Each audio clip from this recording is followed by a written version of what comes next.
warahmatullahi wabarakatuh. Perkenalkan, nama saya Azimatul Munira dari Madrasah Aliyah Az-Zubair sebagai guru matematika. Pada kesempatan kali ini, saya akan melaksanakan kegiatan pembelajaran di kelas 11 dengan materi aplikasi fungsi dalam kehidupan sehari-hari. Marilah kita saksikan video pembelajarannya.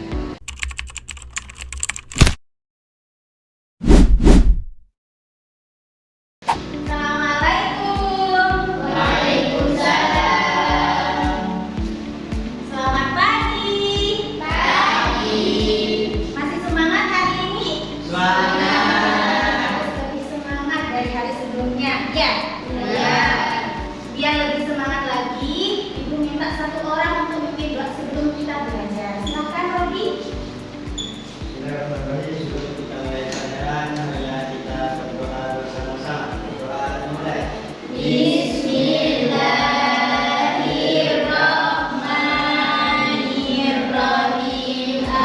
Amin. Gimana kabarnya hari ini? Sehat? Nah, sebelum dimulai pembelajaran, Ibu presentasi terlebih dahulu ya. Siti Maimunah, Siti Nur Faiza. Ya, ini yang tidak masuk dua orang ya. Di pertemuan sebelumnya kita sudah belajar ya. Belajar apa pertemuan sebelumnya? Kemarin kita sudah belajar tentang fungsi. Fungsi itu ada 3 ya. Siapa yang mau menjawab fungsi itu apa saja yang kemarin? Siapa punya Muza? Silakan Muza. Itu ada 3 sifat, 1 fungsi untuk, 2 fungsi satu-satu, 3 fungsi satu-satu. Ya, ada fungsi untuk, ada fungsi satu-satu, ada korespondensi satu-satu. Kemarin kan sudah belajar itu. Nah, sekarang kita belajar aplikasi fungsi dalam kehidupan sehari-hari. Nah, sebelumnya Ibu mau memberitahukan bahwa apa sih tujuan pembelajarannya hari ini. Sebelum kita melaksanakan kegiatan pembelajaran hari ini terkait aplikasi fungsi, jadi Ibu akan menyampaikan tujuan pembelajarannya. Yang pertama, menjelaskan syarat dan aturan pembuatan fungsi inverse. Yang kedua, menentukan fungsi inverse. Yang kelima, bagaimana cara menyelesaikan masalah yang berkaitan dengan operasi inverse dan operasi komposisi suatu inverse. Hari ini nanti kita akan melaksanakan kegiatan aplikasi fungsi dalam kehidupan sehari-hari dengan menggunakan model pembelajaran project based learning, yaitu dengan cara nanti Ibu membagi kelompok. Jadi nanti satu kelas ini dibagi menjadi 3 kelompok. Kemudian nanti kita bikin aplikasi dalam kehidupan sehari-hari terkait fungsi untuk, fungsi satu-satu, dan fungsi korespondensi satu-satu. Sebelum kita melakukan kegiatan ini, kita perlu ice breaking terlebih dahulu biar lebih semangat ya. Seperti biasa, sebelum kita belajar matematika harus lebih semangat dan harus mencintai dulu pembelajarannya. Ayo berdiri yuk, sebentar yuk. Berdiri dulu, biar lebih semangat.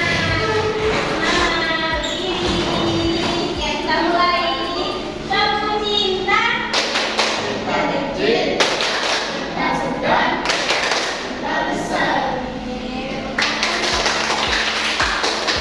Sebelum kegiatan ini dimulai, di sini Ibu ada beberapa contoh. Ini adalah makanan tradisional, ini adalah sebagai profesi. Dari kedua ini, di profesi sama makanan tradisional bisa dibuat fungsi untuk, fungsi satu-satu, dan fungsi korespondensi satu-satu. Siapa yang mau mencoba dari permasalahan ini yang mau membuat fungsi untuk?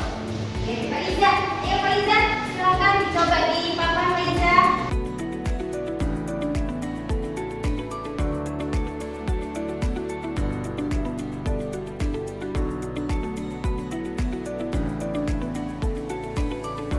Ibu akan membagikan kelompok menjadi 3 kelompok, yaitu ini kelompok pertama, kelompok kedua, dan kelompok ketiga. Ibu akan membagikan LKPD-nya, jadi masing-masing kelompok akan mendapatkan LKPD.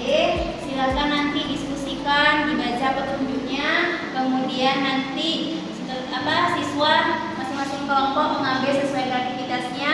Hasil diskusinya ditulis di kertas karton ya, dan LKPD masing-masing kelompok ya. LKPD-nya silakan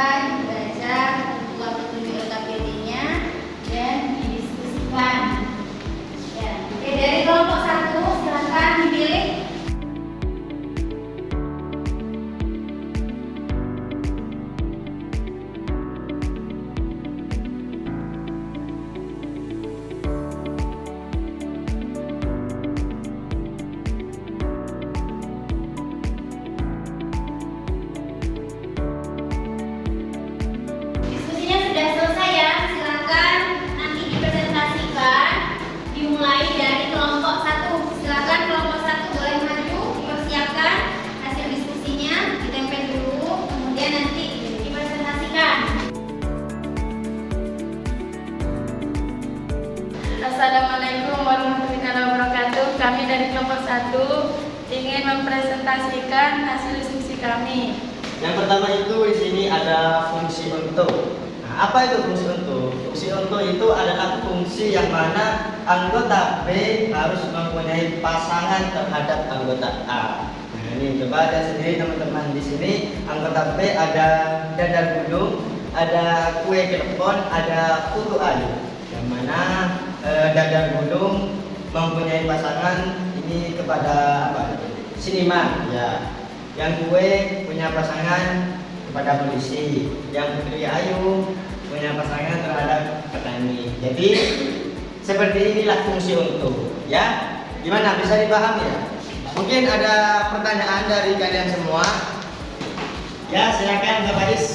Apa yang mau ditanyakan? Jika anggota B tidak punya pasangan di anggota A, apakah disebut dengan fungsi untuk? Saya akan jawab pertanyaan dari Mbak Faiz yang tadi ya.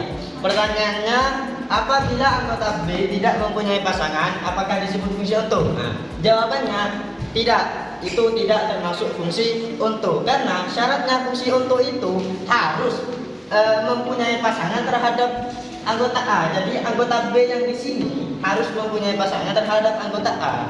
Ya, jadi kalau yang B ini tidak mempunyai pasangan terhadap anggota A, maka itu bukan fungsi untuk. Sekian dari kelompok kami, kurang lebihnya mohon maaf. Assalamualaikum warahmatullahi wabarakatuh. Hasil diskusi dari masing-masing kelompok 1, 2, 3 sudah dipresentasikan di depan kelas. Jadi Ibu akan menyimpulkan terkait fungsi untuk, fungsi 1-1 sama korespondensi 1-1. Kalau fungsi untuk itu anggota B harus punya pasangan terhadap anggota A.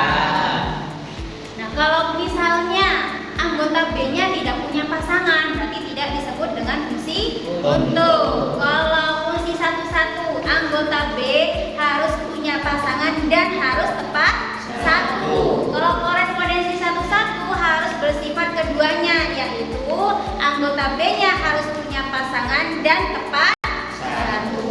Oke. Nah, selanjutnya hasil diskusinya kalian boleh dikumpulkan di depan kelas atau di mejanya Ibu. Selanjutnya, sebelum Ibu mengakhiri pembelajaran hari ini, Ibu akan memberikan lembar refleksi yang perlu kalian tulis setelah kita melakukan diskusi dan presentasi menggunakan model pembelajaran project based learning. Kita perlu refleksi pembelajaran. Untuk refleksi pembelajaran siswa sudah selesai semua?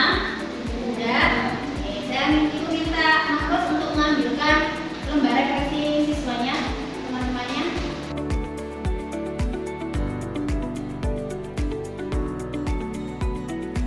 Sudah selesai kegiatan pembelajaran hari ini.